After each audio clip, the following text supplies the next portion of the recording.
तो आज जो मैं बताने जा रहा हूँ, मैं आज कुछ फोकस के बारे में बोलना चाहता हूँ। फोकस, कई बार हमारा फोकस जो होता है ना अलग जगह पे चला जाता है। कई बार आपने देखा होगा चर्च में बंदा बैठा रहता है लेकिन घूम के आता है ट्विन टावर, है? हमारे यहाँ पे ऐसा होता है, कई लोग बैठे रहते हैं चर्च में लेकिन वो बॉम्बे घूम के आते हैं, पूरा शहर घूम के आते हैं। इसलिए यीशु ने कहा था, आपको पता है, प्रभु ने कहा था जिसके कान है वो सुने। अब मैं यहाँ से बोल रहा हूँ ना, सबके कान मुझे दिखाई दे और गारंटी है सबके पास दो दो कान है ना, ये दोनों लगे हुए हैं, ठीक है। बहनों पे नहीं दिख रहे क्योंकि दुपट्टा लगा हुआ है, लेकिन कान है। आप बताइए मुझे, आपको मेरे कान दिख रहे हैं कि नहीं दिख रहे? तो फिर प्रभु यीशु ने ऐसा क्यों बोला कि जिसके कान है वो सुने? क्या प्रभु को कान दिखाई नहीं देते? वहां पे जो खड़े थे बंदे वो बोल रहे क्या प्रभु क्या मजाक कर रहे हो क्या, हमारे कान तो दिख रहे हैं क्या किसी?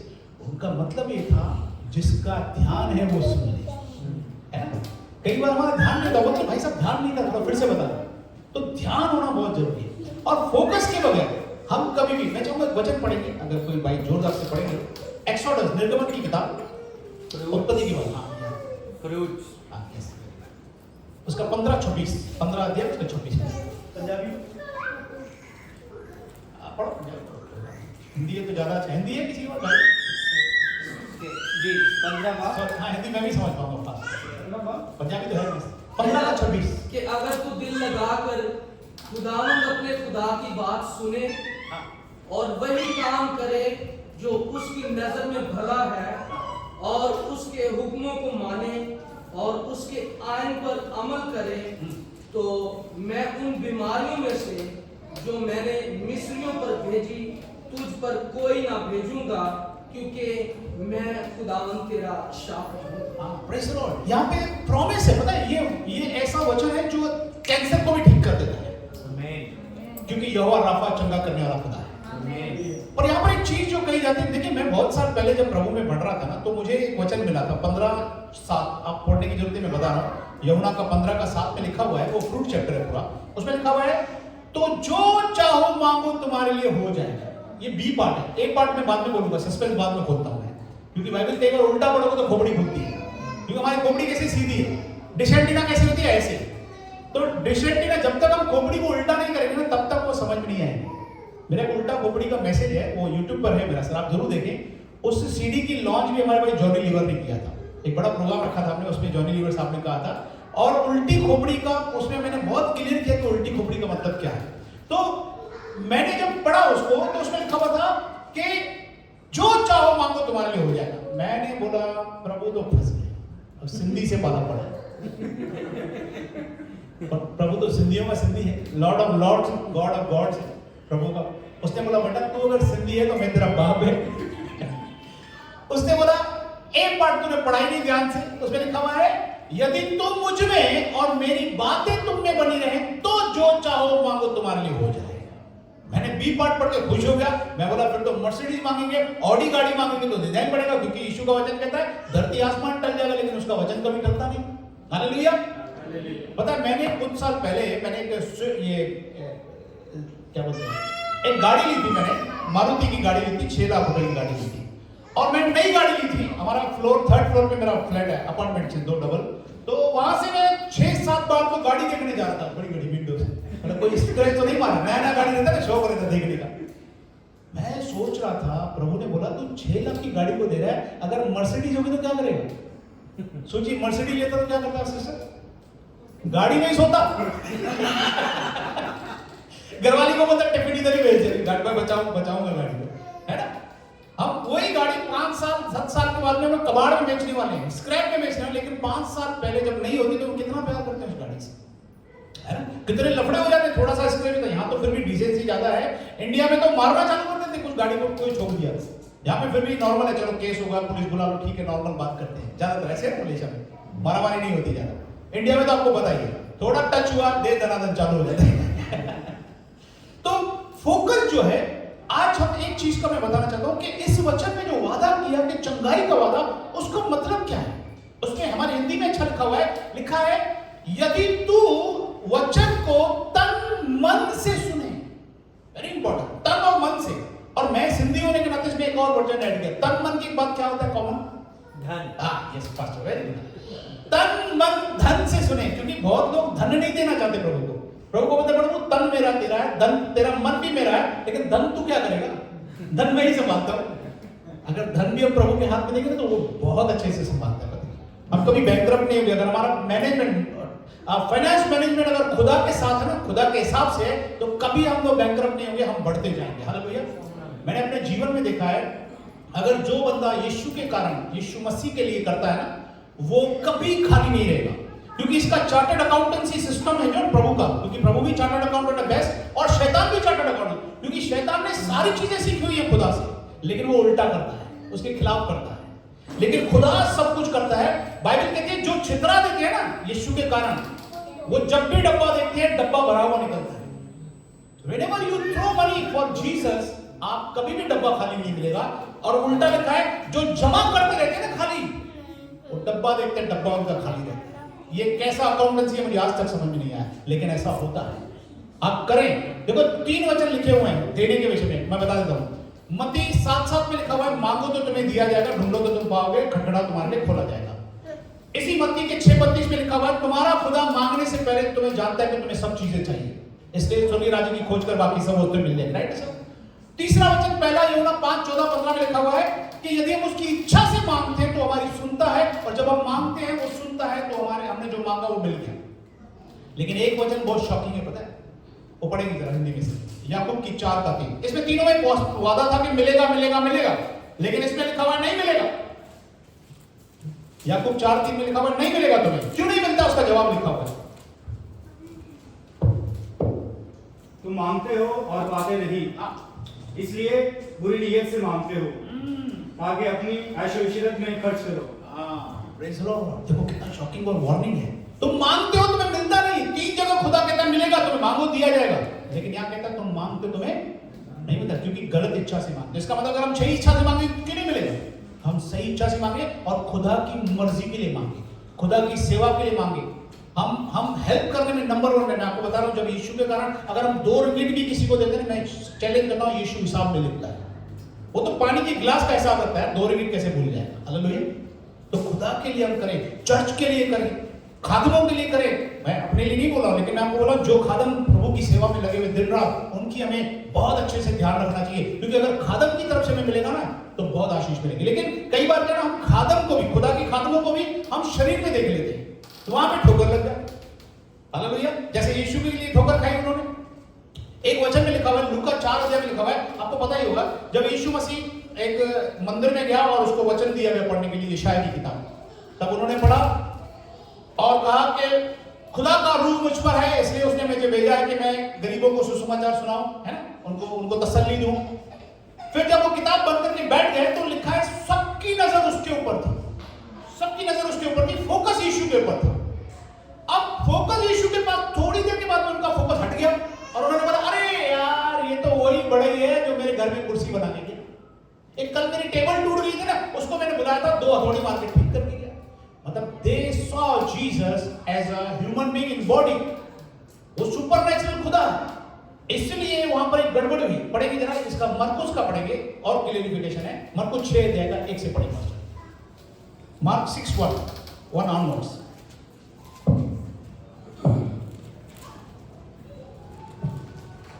फिर वहां से निकलकर वो अपने वतन में आया और उसके शागिर्द उसके पीछे हो लिए।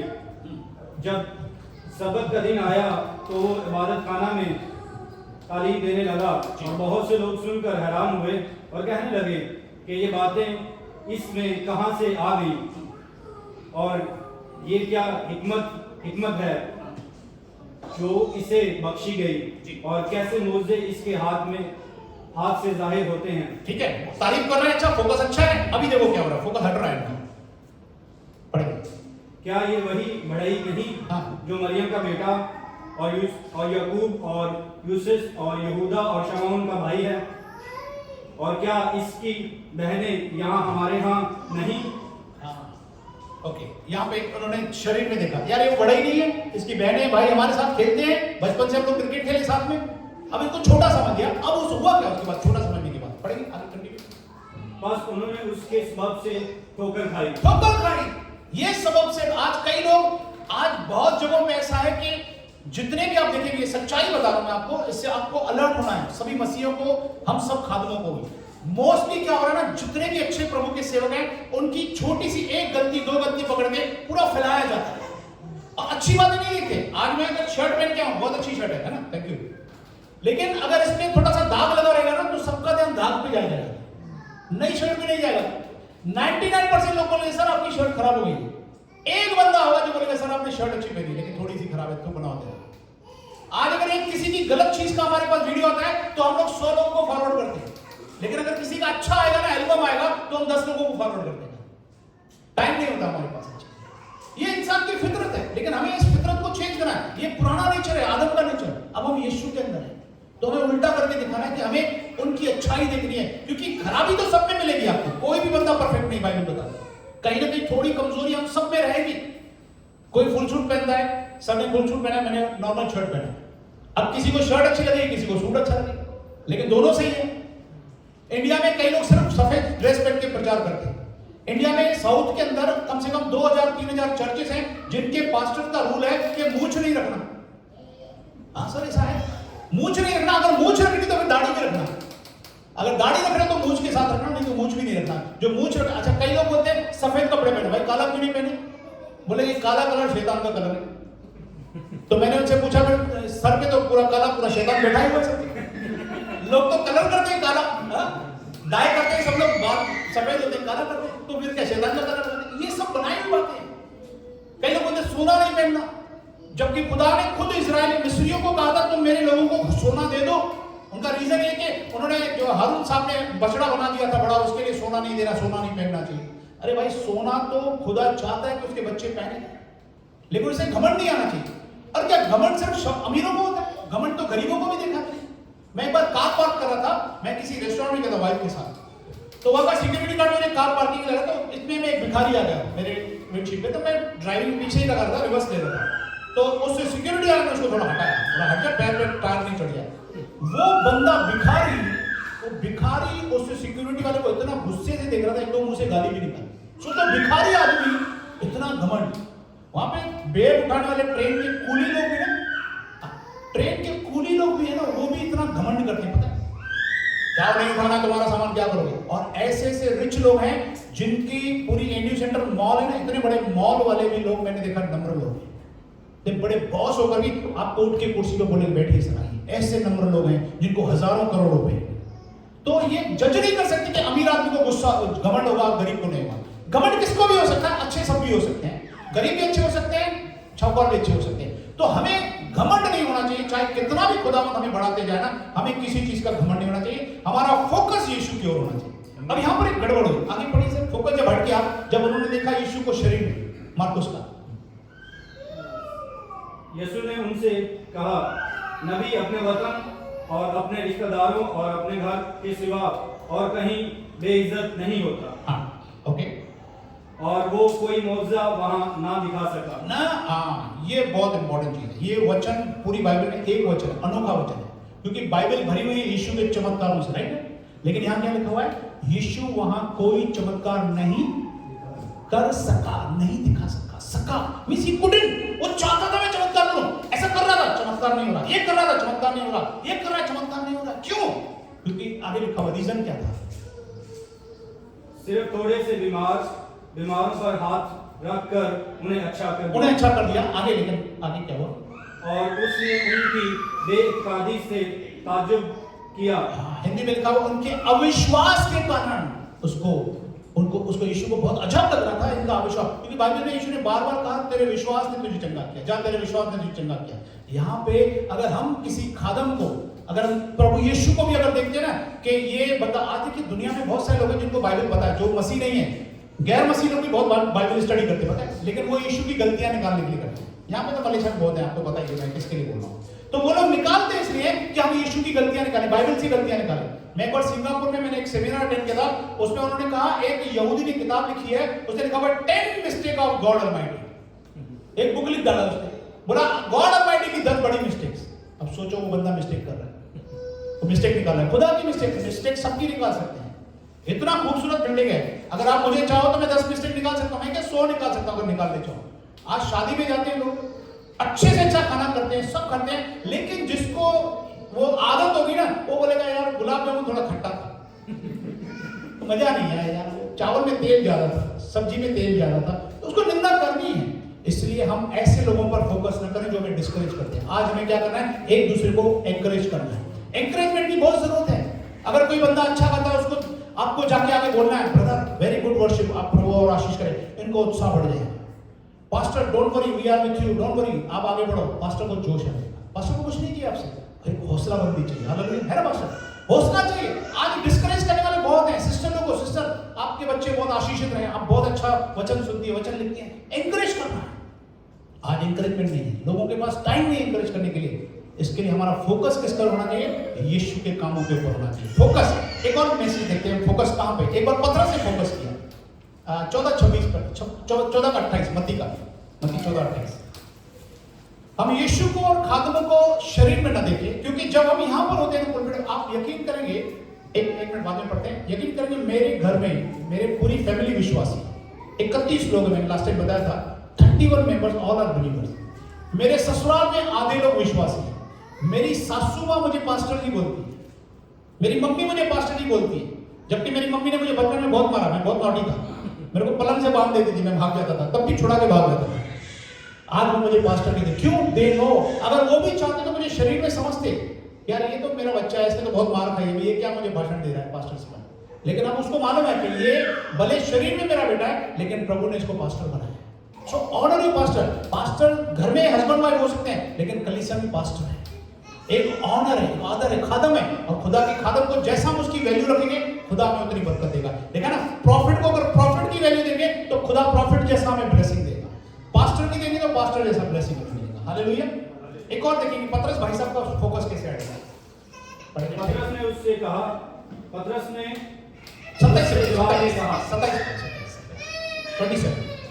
यीशु ने फौरन उससे कहा, खातिरजमा रखो, मैं हूं, डरो मत।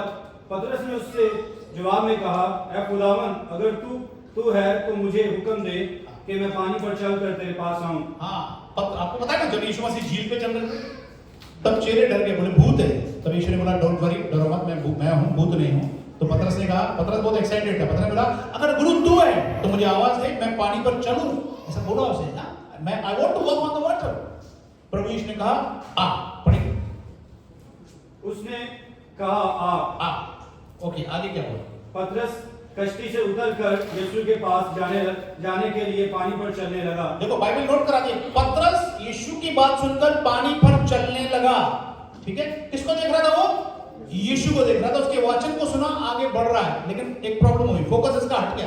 कहां फोकस गया? देखिए, मगर जब हवा देखी, हवा देखी, उसका फोकस हट गया। आज कई बार हमारा फोकस हट जाता है, और ये फोकस हटाने वाला और कोई नहीं है, मिस्टर शैतान है। आप अगर कुछ अच्छा करने की कोशिश करोगे ना, शैतान आपको डिस्टर्ब करेगा। आपको क्या लगता है, इस दुनिया में अगर किसी के घर में चोर जाता है चोरी करने, तो क्या करता है? खाली बोतल लेता है, बर्तन लेता है, बड़े बड़े बाटले लेगा, चोरी करेगा। क्या चोरी करता है? पैसे, कीमती चीजें, है ना, तिजोरी खोलेगा, सोने जवाहरात, हीरे जवाहरात उठाने की कोशिश करेगा ना, कबाड़ खोलेगा। दुनिया का सबसे बड़ा महाचोर कौन है? पिक्चर में तो बहुत देखा ना, ऋतिक रोशन चोरी कर रहा है ट्रेन में, है ना, तिजोरी खोलते हैं। लेकिन दुनिया का सबसे बड़ा चोर कौन है पता है? यीशु ने किसके लिए बोला? चोर, शैतान। यस ऑफ कोर्स, बोले ना शैतान, बोले शैतान सबसे बड़ा चोर है। वो जब चोरी करने जाता होगा तो क्या चोरी करता है? सबसे कीमती चीज, राइट? पढ़ेंगे, लिखा हुआ क्या चोरी करता है। मार्कुस का 4:15 में लिखा हुआ क्या चोरी करता है, और किस चीज की चोरी करने आता है। मार्क 4:15।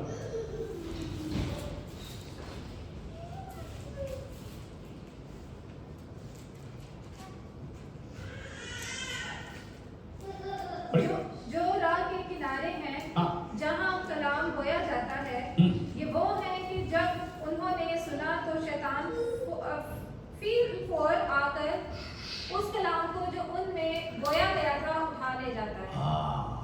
सबसे कीमती क्या है? कलाम चोरी करने आता है, जो हमारे अंदर बोया जाता है। ये ऐसे बाइबल चोरी नहीं करेगा, बाइबल तो बहुत है, इसके लिए बाइबल, खुदा ने इतने बाइबल छाप दी, इतने कि जितना चाहे शैतान चोरी करे कर ले, कुछ भी बिगाड़ नहीं सकता। उस दिन न्यूज में रिपोर्ट आया कि पूरी वर्ल्ड में 500 करोड़ बाइबलें बिक चुकी हैं। 500 करोड़, टोटल 800 करोड़ आबादी है, बोला 500 करोड़ बाइबलें बिक चुकी हैं। कितनी बड़ी ऑनर की बात है हमारे लिए, हालेलुया। और बाइबल 100 रुपए की भी है, फ्री की भी बाइबल है, 10,000 की भी बाइबल है, 1 लाख की भी बाइबल है। Deck Bible, cross reference Bible, chain reference Bible, कितनी बाइबल है लोग पढ़ते हैं। और अगर 1 लाख 2 लाख की बाइबल भी है तो लोग उसको लेने के लिए पैसा देते हैं, खरीदते हैं। इसका मतलब दे वांट दैट बुक, इसके लिए छपती है किताबें। और वो किताब जो वचन है जब तक अंदर नहीं जाता तब तक काम नहीं करेगा। देखिए सर में दर्द है मेरे, तो गोली मैं ऐसा करूं ना, दवाई लूं मैं इधर रख दूं, उतर जाओ उतर जाओ उतर जाओ, उतरेगा? गोली क्या करनी पड़ेगी?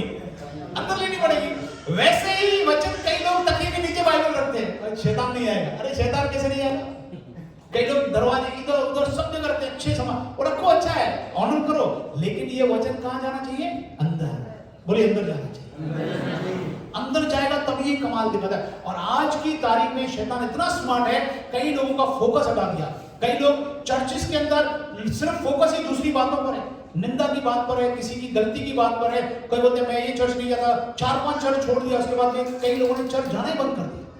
और बोलते थोड़ा, कुछ लोग अच्छे होते हैं उसमें बोलते हैं मैं ऑनलाइन देखता हूं, और ऑनलाइन तो ज्यादा गड़बड़ है। मैं आपको लॉकडाउन में ऑनलाइन ठीक था, अभी ऑनलाइन है, अच्छी बात है, जिनको जरूरी काम है, लेकिन ऑनलाइन में बता रहा हूं, एक बहुत मुश्किल से 5% लोग हैं जो पूरा कलाम सुनते हैं ऑनलाइन में, अगर 1 घंटे की मीटिंग। बाकी 95% लोग नहीं देख पा रहे। उसका रीजन बता रहा हूं। जैसे ऑनलाइन देखेंगे, किसी न किसी का मैसेज आएगा, पॉपअप आएगा, पॉपअप व्हाट्सएप आ जाएगा, किसी का एसएमएस आ जाएगा, नहीं तो भी नेटवर्क खराब हो जाएगा, ऐसा बोला चल रहा है टिंग टिंग। और जब पास्टर एक अच्छी बात बता रहा है तब नेटवर्क चला गया, लिंक टूट गई, 2 मिनट में बंदा चैनल चेंज कर देता है, कुछ देखेगा, यूट्यूब देखेगा, कुछ देखेगा, और वो चला जाएगा। यहां बैठ के देखो 10 कोड़ी गए थे, 10 ही शुद्ध हुए थे, 1 शुद्ध हुआ था।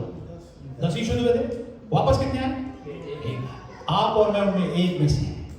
आज कई लोग घूम रहे होंगे, कई कहां होंगे, जरूर काम होगा उनको कोई, लेकिन आज हम उन एक में से हैं जो यीशु के पास वापस आए बंदगी करने।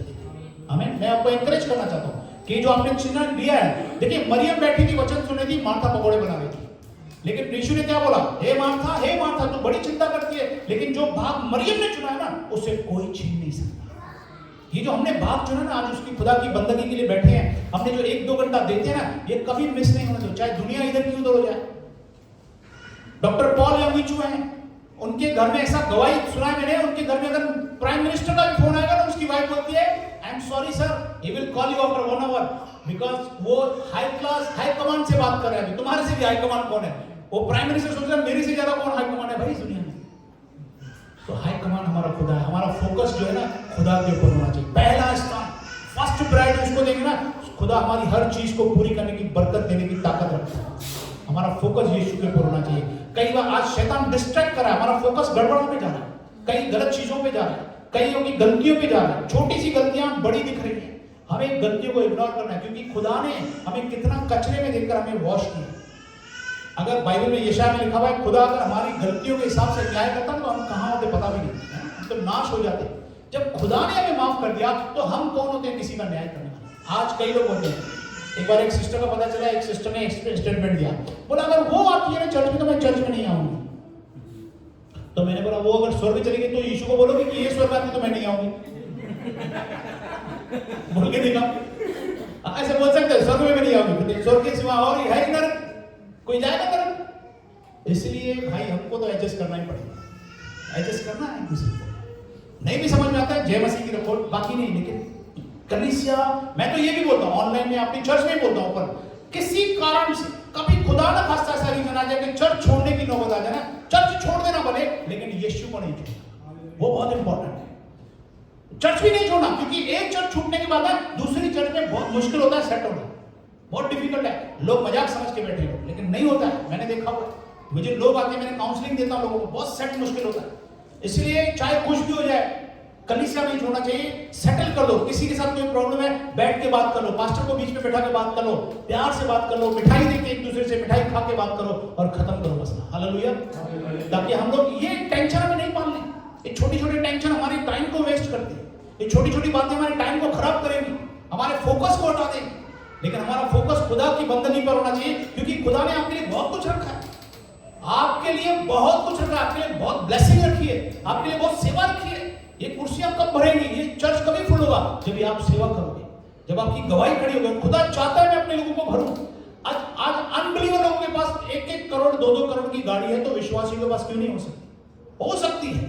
खुदा देने के लिए तैयार बैठा है, हमें सिर्फ उसके हिसाब से बनाना है, अपनी क्राइटेरिया वैसी बनानी है, हमें एलिजिबल क्वालिफाई होना है ताकि खुदा हमें उतना भरे। हालेलुया।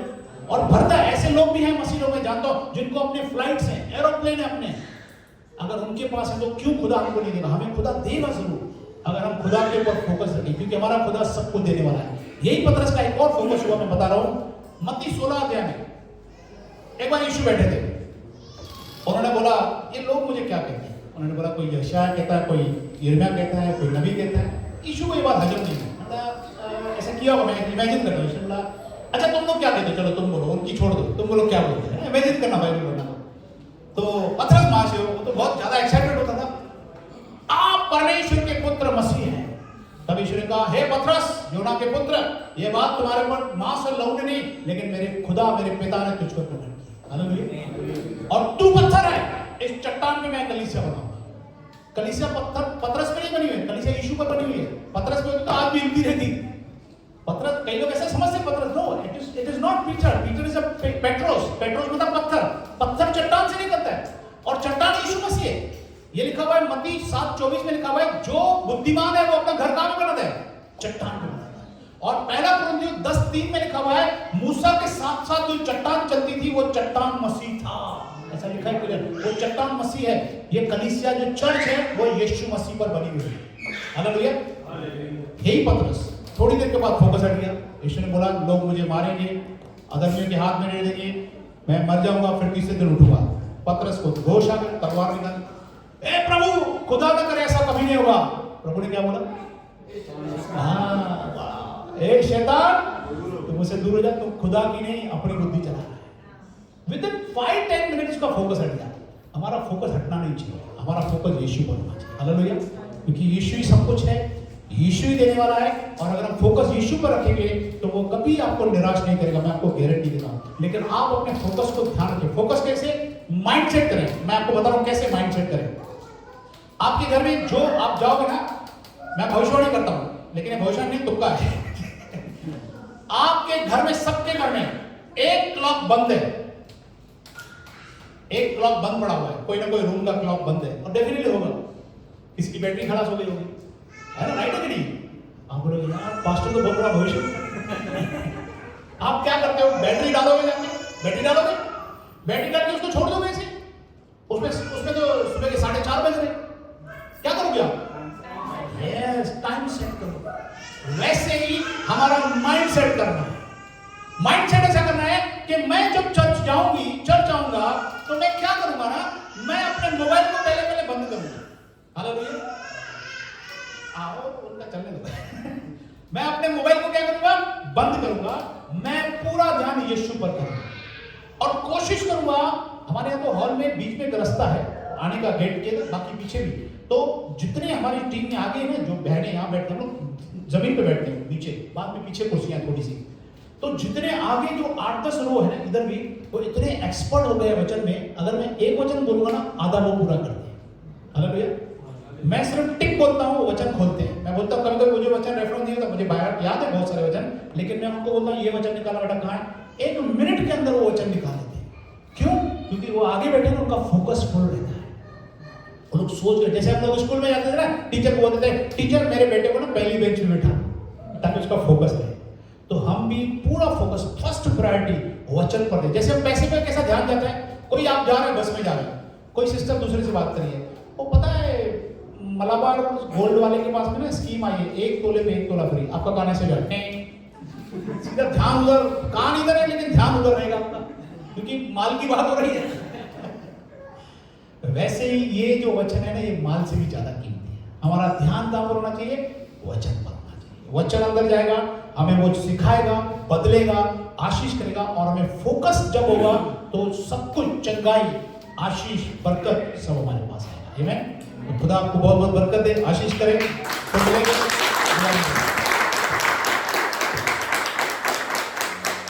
एक मिनट बस है। Did I tell you to preach this all, or you just preach on your own? Thank you, thank you. मैं क्या हो सकता है ना कुछ लोग भी सोच लेंगे जाए पास्टर सर ने बात नहीं कैसे है preach करें